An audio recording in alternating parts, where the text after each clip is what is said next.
You're not going to change my mind. They've got all their defenses up for you, right? You ever try, anybody ever learned to do hypnosis? Right? I did.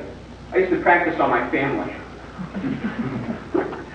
Try to do arm levitation at the dinner table. Your mother's going to, right upside the head. And they finally got their guard up. Mom, I got this. I don't want to hear about it. No, you really? Shut up. Eat food. Okay. They build up their guard. So what I'd like you to do when you're trying out metaphors, when you're trying out these as ways of communicating ideas, try them out on people who don't know you. Try them out when you're at a gathering. And if you don't want to take responsibility for it, if you don't want to get heat for it, and a lot of times if you don't want to get into an ugly argument, you ever want to present an idea and just sort of be like Ali, just a tic-tac. You ain't gonna land nothing. Right? Sort of dance away. Try it like this. You know, I had a friend that told me an interesting story. He said education is like, and I really need your opinion on this. Tell me what you think about it. He told me education is like, tell the story, and then go, what do you think of that story? I'll tell you. They go, that's an interesting way of looking at it. Or, your friend is really stupid. You go, yeah, that's why I dropped it. See, that's the neat thing about quoting somebody. You don't have to take heed, and it allows you to try something with no pressure on the other person. He doesn't have to say, if I tell him that I don't like it, he'll think I'm being rude. See, people will be nice to your face. Behind your back, they'll knife you. Okay? Deservedly, right? If you say something really stupid and leave, your friends will go. If you're there, they'll go, that's an interesting way of looking at it. In the back of their mind, they're going. But if you say, I heard this story from a guy, what do you think of that? They'll tell you because you didn't tell it to them, your stupid friend did. Or your smart friend if you like it. Right? That's a good way of trying out metaphors. Try different ones. If you like the cancer metaphor, try that on the dead. If you like the comfort Chico metaphor, try that on communicating on education.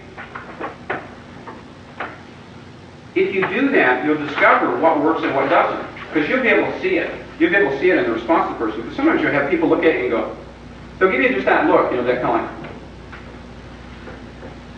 and you know they're really thinking it over, that it's really having an impact. You ever seen that look on their face? Do you know it when you see it? You will, because you'll see that little light bulb going on upside your head. Now, we have one last section today, and then we're going to go into some stuff tomorrow. Today, what I want to talk about before we leave is something that a lot of you have been wondering about, and that is my Freedom Store. Any of you guys ever been to my Freedom Store? You know I run a store. Best store in the world. I got freedom for sale. I know what you're thinking. Whoa, can you get it for me wholesale?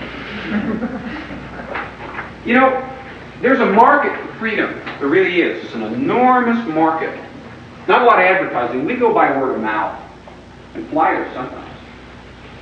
And the way my Freedom Store works is this. You see, we have a policy on my store that freedom has something for everybody. Freedom has something for everybody.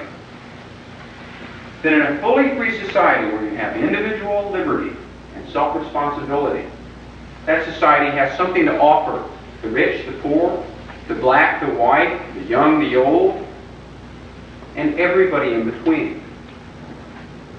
And there's a reason for that, because my Freedom Store is the ultimate in choice. I know what you're thinking.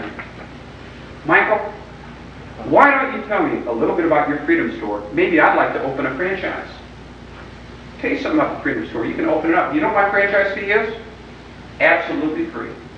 All I ask of you is one promise, and that's a promise of integrity. And that's it. You'll keep the quality of freedom up. That you won't sell any shoddy goods out of your store. That you communicate what a fine product you have as well as you know how. And here's the way the Freedom Store works. Let me see if I can't open it up a little for you. Now, Outside the store, I've got this great looking window, and the window says, freedom. The quality went in before the name went on. And we've been advertising for a couple weeks. And you know, if you come in my store, you'll notice I've got shelves. Shelves of freedom. Do you know you can reach out and pick freedom? You've never done that before? Boy, are you lucky today. Because if you come out on the right side of my store, or the left, depending on which view you look at it from, but the right side of my store, we've got what we call economic freedom. Now, economic freedom, you're saying to yourself, what part of the freedom is that? Well, it's just a way for me to divide up my inventory. I've got to divide it up somehow so that when I restock it, I'll know what to buy. On the right side, I've got economic freedom. I've got freedom of choice of who to do business with. I've got the right to choose whether or not you want to join a voluntary union. I've got a free economy here. I've got no subsidies for your competitors. Hey, isn't that nice? I've got no phony regulations on your business. Nobody's going to tie your hands and prevent you from doing a good job serving your customers' needs. Boy, is that something worth having. Up here, you've got some of the other economic freedoms. You've got a right to do business with people who live across imaginary lines called countries. Somebody wants to drive up here from the USA, no one's going to take a flyer out of his suitcase and underline it with yellow ink unless they're going to read the whole damn article.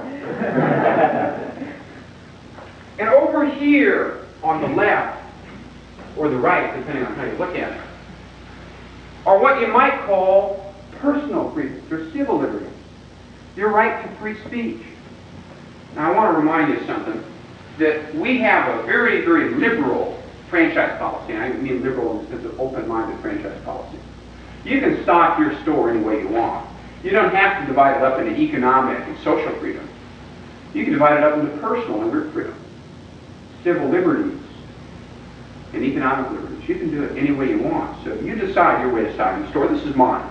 Makes a lot of sense to me, and besides, I'm not tall enough to reach to the top of the shelf.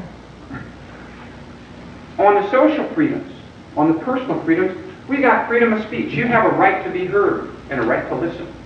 Freedom of the press.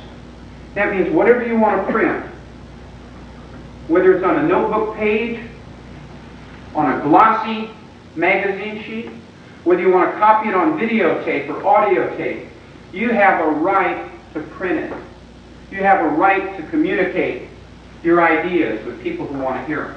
And that nobody has a right to seal your lips with a lock, called a law.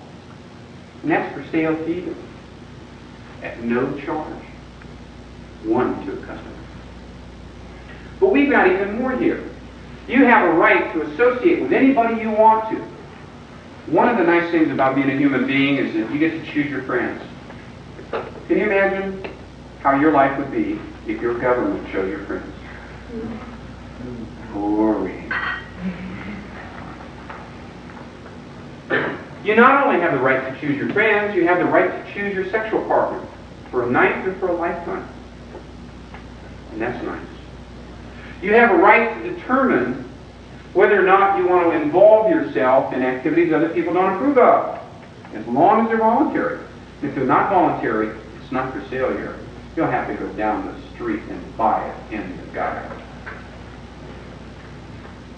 There's another part of this that says it's entirely up to you what you put in your body, whether you put health foods or bad stuff, whether you put drugs or whether you put vitamins. I like vitamins because, you know, I found that health is a mind-altering experience.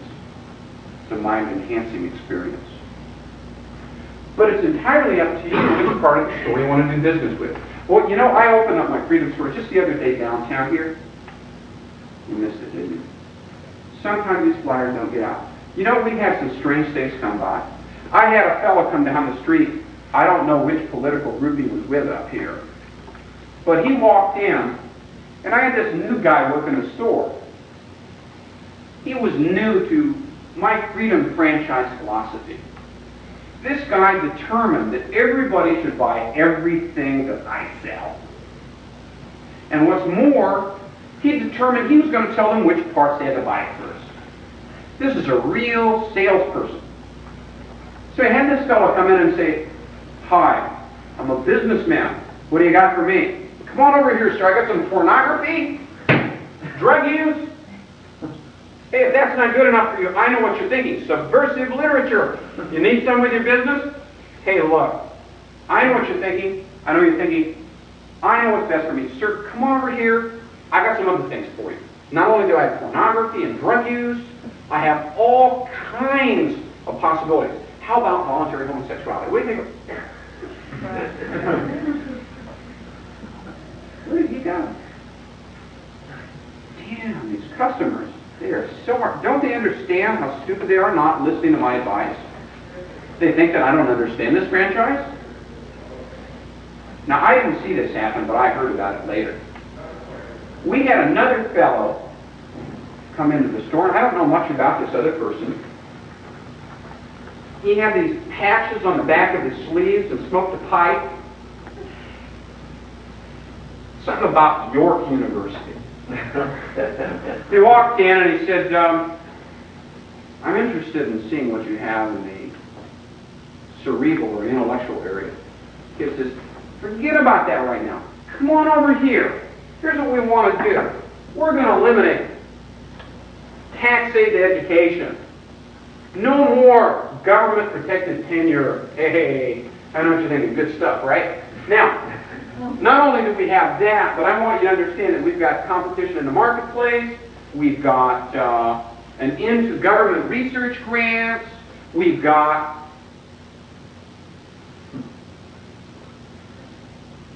I don't know whether he left to the right or to the left, but he did leave. I had to replace this young salesman. I mean, his heart was in the right place. It was his head that wasn't.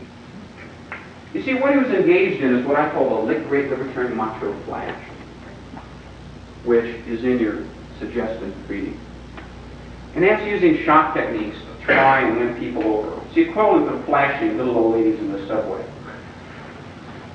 It doesn't do anything for the little old ladies, it doesn't do anything for the subway, and maybe the flasher enjoys it. You see, when people come into a store, the neat thing about stores in the USA and Canada is choice. Now, this is not Albania where there's one brand of soap. They like choice. Why? Because we're all different, our needs are different, our budgets are different, and what we want is different. What we need today is different. I might go to a restaurant one day and want, let's say chicken chow mein. Maybe the next day I have this urge to get some vegetables, a vegetable lunch. Maybe the next day I'll have an urge to have, God forbid, a hamburger. I don't know. It depends on my particular needs for the day. But I know something. I know that when I run my store and I have people come in, say, "Michael, I want to buy something out of your freedom store." I go, "What is it? Tell me a little bit about yourself." Why? I want to know my customer. What is it you need? Why did you come to my store? Well, I saw your ad and I saw you're selling freedom. Well, what do you do for a living, sir? Well, to tell you the truth, I'm an importer. You're an importer. You know I have a special line for you, sir? Free trade? Free trade? What's that? Come over here. Let me show you this. You know what this says? It says you can import anything you want, sir. It's entirely up to you to get the best deal you can and to make sure that you can get a good product for your customers. And if you want to go to another place to import, you're all set. And what's more, it says that your competitors won't be subsidized when they import their stuff. That gives you a free opportunity to sell that. Would you like that? Yeah, that sounds pretty good. Not only that, sir, but I'll tell you what, we're having a special this weekend only. Just like McDonald's, they always ask you, would you like the bag of fries? Would you like the extra, right? My freedom store people are taught assertive selling. So, you know, in addition to that free trade there, we'd like to throw in a free complimentary suggestion. That's not only do you have the free trade, but you have lower sales taxes so that more of your customers can afford more of your product. Wouldn't that be nice? Yeah, they could afford to buy more. I'd like that. Here you go, sir. Take it away. And it carries away a little bit of freedom in a bag. Now, he didn't buy my whole store, did he? Did he? He doesn't have to. He doesn't have to. You can make a good profit off any store in the world selling a little bit of this, a little bit of that, a little bit of the other, and a little bit of the other. And suppose I only sell 3 of my shelves out. Am I worse off or better off than if I didn't? Suppose I only sell people on 2 or 3 issues. that you have an absolute right to free speech, that you have an absolute right to freedom of the press, and that taxes, as a gradual measure, ought to be reduced to, say, 2%. Middle of the road suggestion. Income taxes should go down to, say, 2% of everything over $1 million a year. I'm a gradualist. Let's say they only buy a little bit off a couple shelves. Let's say they allow voluntary schools. And let's say they allow anybody who sends their kids to voluntary schools or supports a kid in a voluntary market-run school to take that off as taxes. I get a little money. Rather than send it to the government, I'd rather send it to a voluntary school. Or I'd get a good Montessori school and everything. I like those with kids. I think they're great. What if I got a little bit of that and a little bit of the other? Am I better off or am I worse off? Suppose I have an opportunity to cut taxes 10%. I didn't get everything, did I? But am I better off or am I worse off? Am I closer to my goal or farther away? Closer. I don't have to sell the whole line out. You know, IBM would like to sell every computer to every person who ever uses a keyboard. That's their mental goal. They know that they're not going to do it, don't they? But they try to sell as many to as many people as they can, don't they?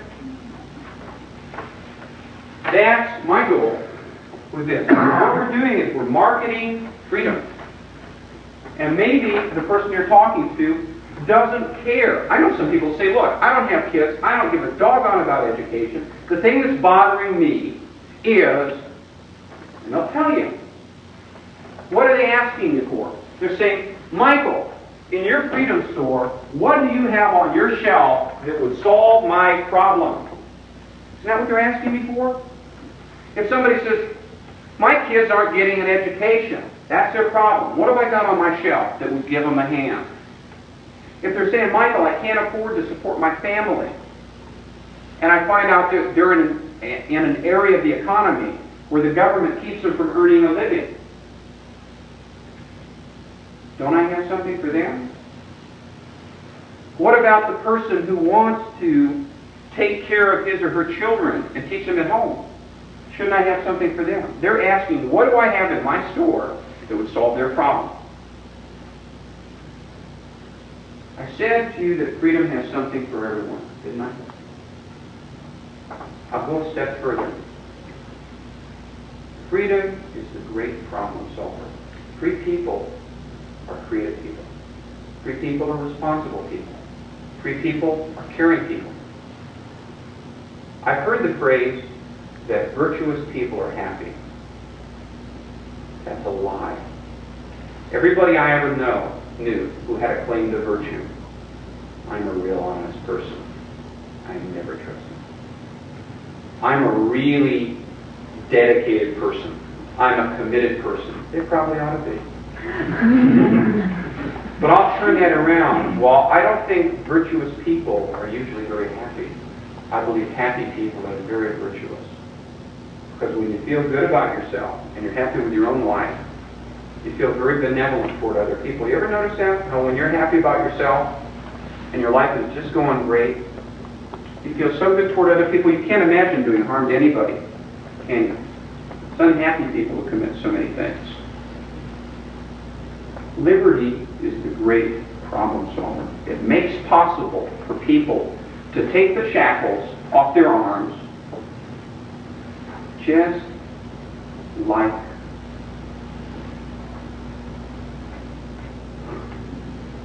I was thinking of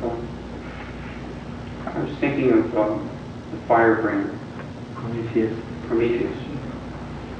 Every night, for the sin of bringing light and heat to mankind, the gods felt he had preempted, felt he had overstepped his bounds. He was shackled to a rock, and the vultures tore his liver out, and every night it would regrow. I thought, you know, if you could take the shackles off Prometheus, he could probably steal some more fire. And he could probably do a lot of really wonderful things. And I think that if we realize that what we have here is a market, and it's a market for liberty, And what they want to know is, what do we have for them? What do we have that they want? They don't have to buy the whole story. They don't have to buy the whole line. I got a question that I want you to ask next time someone says, well, I'm a conservative or I'm a liberal. I want you to ask this question as a question that you're going to think of tomorrow and the day after, because it's such an obvious question. Such an obvious question that you'll please write it down. Ask a person, if on this hand were complete total freedom, and on this hand were complete total government control of life, which position would you lean toward?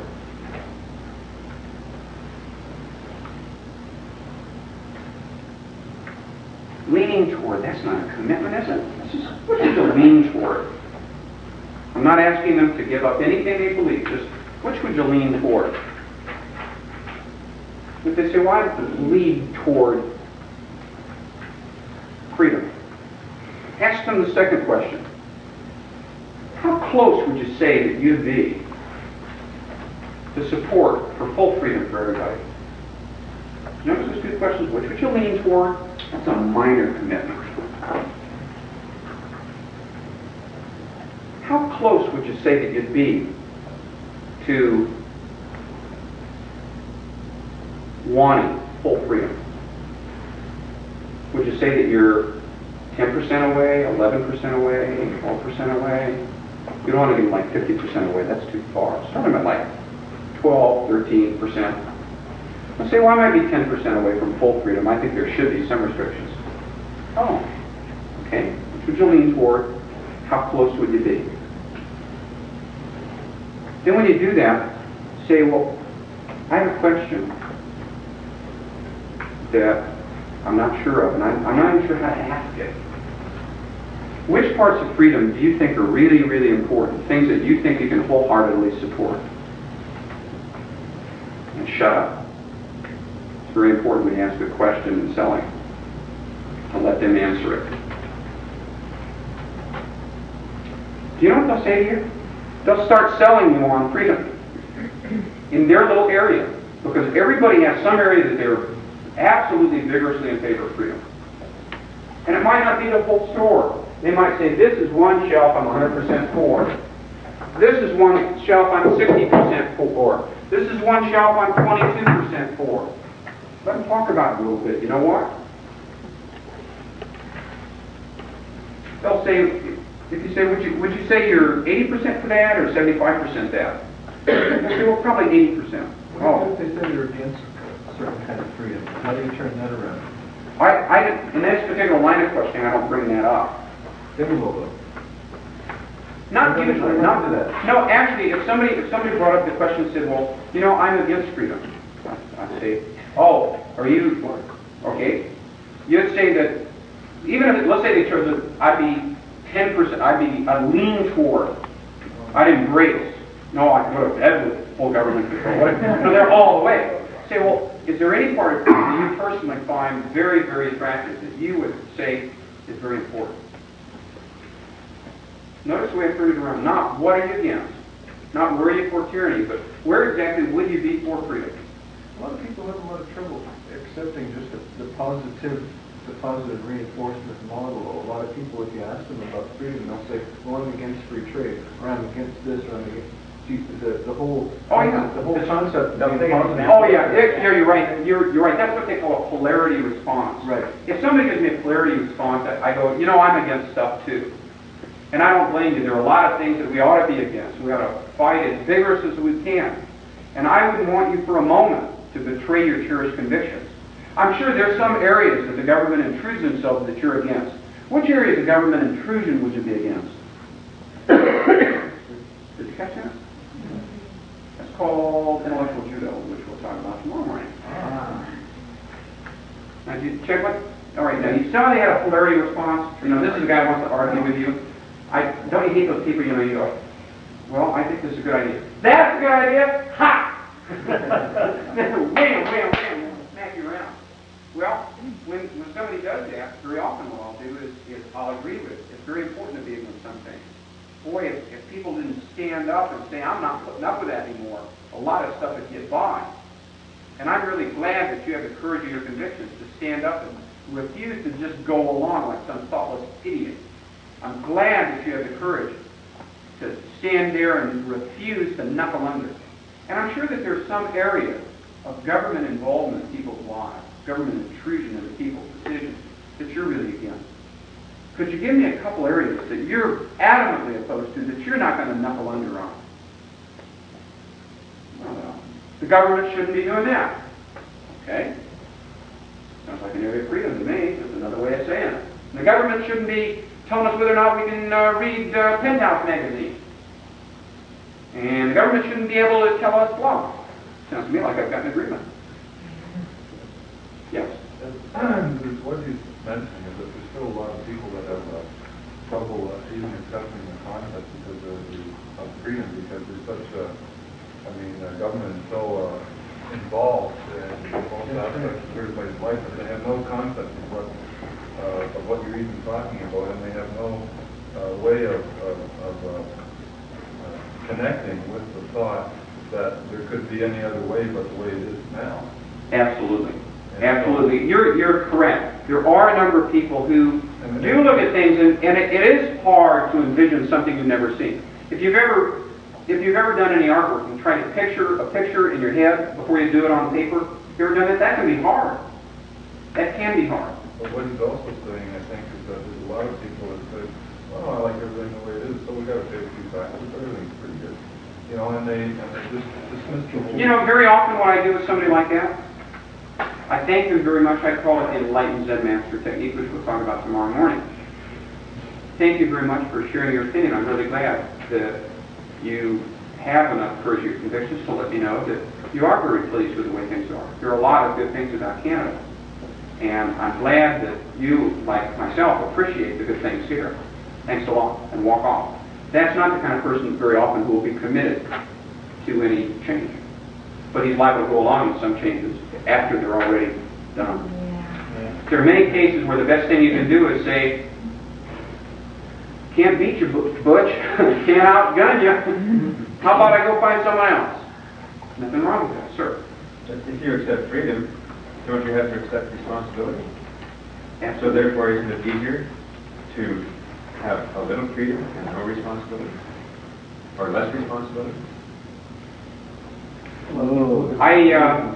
You know, if I were arguing for that, I know the approach I'd use in arguing, but I would say very simply that, in a sentence, when people take away your responsibilities, they're smuggling out your freedoms. When people tell you you don't have to live your life, next thing they'll tell you is you cannot live your own life. When people tell you you don't have to make decisions, the next step is to tell you you can't make decisions. When they tell you you don't have to plan for the future, the next thing they tell you is they will. And that scares me. That's another technique. It's called political cross-dressing. We'll talk about that tomorrow morning. Now, before we go, there is a party tonight, and I want to. There's a party tonight. Everybody know where the party is? You're not obliged to come to the party. This is not a duty; it is a pleasure. And I hope you can all come so we can sort of socialize and visit. You know, sometimes when I do these workshops, you got to remember I get wired. I do some crazy things. I even say some bad words. If I've said anything to offend anybody today, please forgive me. I don't always speak as well as I should. I am semi-educated. The bad part I'll blame on bad schooling, and the good part I'll blame on books that I read. I want to, for those of you who would like to take advantage of the offer on the Essence of Political Persuasion, which is going to be a 3-cassette training program, I'm offering this at this price, one time only, while I'm here in Canada, and only to Canadians. This is not offered in the U.S. at this price. In the U.S., it will be $42.95 Canadian. I'm offering it for a reason, and I want to tell you what it is. I made a decision when I came up here to talk about the Art of Political Persuasion, to share with you that I'm getting re-involved in the freedom movement. I've been away from it since '82. I got away from it for a reason. I worked very diligently for 6 years of my life. I committed a lot of my time and a lot of my money I gave, in terms of income, in excess of $60,000 that I couldn't afford to assist and build. I made a lot of mistakes, but I determined one thing. It's not your mistakes that will hold you back, it's your ego. You can overcome any kind of mistakes you want, unless you're committed to proving you were right all along. I wasn't right all along, and neither was the U.S. freedom movement. If there's going to be a future in the USA and Canada that we can be proud of, a future that's better than it is now, and it's good now. And I don't want anybody to think that because I think we can make it better that it's rotten now. I've been to Mexico. I wouldn't live there ever. I've talked to people who moved out of the Mideast, who are worried about car bombs and their children every day of the year. I've talked to people who live in countries where even basic assumptions that we make about our lives can't be believed. They're not there. I made a decision that I would recommit another 3 years of my efforts on a partial basis to assisting with the growth of the libertarian movement, the freedom movement. And my contribution is this. I'm making a commitment that I personally will be responsible for training 1,000 people to persuade others effectively, bring them into this movement. With 1,000 effective persuaders, I don't have to play pyramid games if each one converts 10. That's a lie. And I'm not going to insult your intelligence by making you believe that that's possible. I will tell you a fact that if you get 1,000 people who know how to communicate ideas well, and they can go to just a few writing meetings, a few schools, a few social gatherings, they will attract the best and brightest in society. Because people's minds are able to understand. And it's our responsibility to do that. I'm convinced that within 3 years we can move the U.S. libertarian movement and the Canadian pro-freedom movement to somewhere in the neighborhood of 50 to 75,000 active members. When I was active last time, I personally recruited 500 people in the movement. 500 me. I don't believe that I have any skills that there's anybody here can't learn, and some of you will learn better. One of the best people I've met, even though he's a smart ass and a pain in the butt, is Mark Emerling. I like Mark Emerling. Mark Emerling exhibits a lot of the bad characteristics I do. And he also exhibits a lot of the good ones. I really do like him. I feel like I'm talking to a mirror sometimes because he's taking shots at me that I would be taking if I were him. He's really a nice guy. And I appreciate that. We have an opportunity, and our opportunity is pretty straightforward. Do we want a better future? We can have it. Would we like a freer society? We can have it. Would you like to see a century where there wasn't a major war? The 21st century could be it. How about a century where famine was unheard of because technology released the Green Revolution? How about a century where Leonardo da Vinci's weren't the exception, they were the rule? That an Einstein was one among hundreds instead of once in a lifetime. Evolution of education, evolution of freedom could make that possible. This could be the field for freedom that could grow the vines of liberty, that could feed generations. We could do it. I made that commitment for one reason, the same reason you're here. And the reason is this. I'm going to die someday. We all do. Somewhere on my tombstone, I want just a mark, just one mark that says, there are people alive today who would have died in wars. There are people alive today who were saved by inventions that made their life possible. There are people alive today who are educated. There are people free today to live their life happily and freely.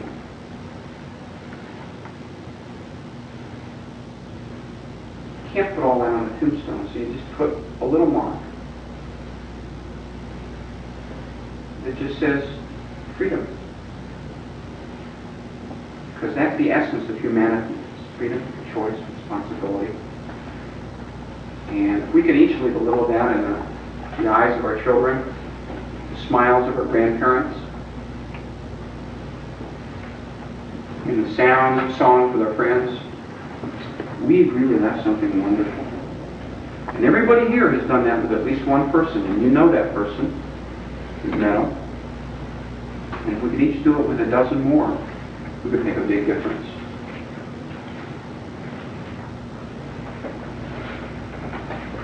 If you'd like to participate in 1,000 effective communicators, this is the beginning. And if you'd like to take advantage, let the Freedom Party people know. Go ahead and pay them. They'll arrange with me. And I'll make sure that they have photocopies of your name. This will be in your hands in early January, because I'm finishing the production on it. I will make you, one more time, a money-back guarantee on that. If you don't feel that it's worth your money, then I failed miserably. If it doesn't make a difference, then I failed miserably. And if you turn one more person on to liberty, then I've succeeded beyond your wildest dreams. See you tonight.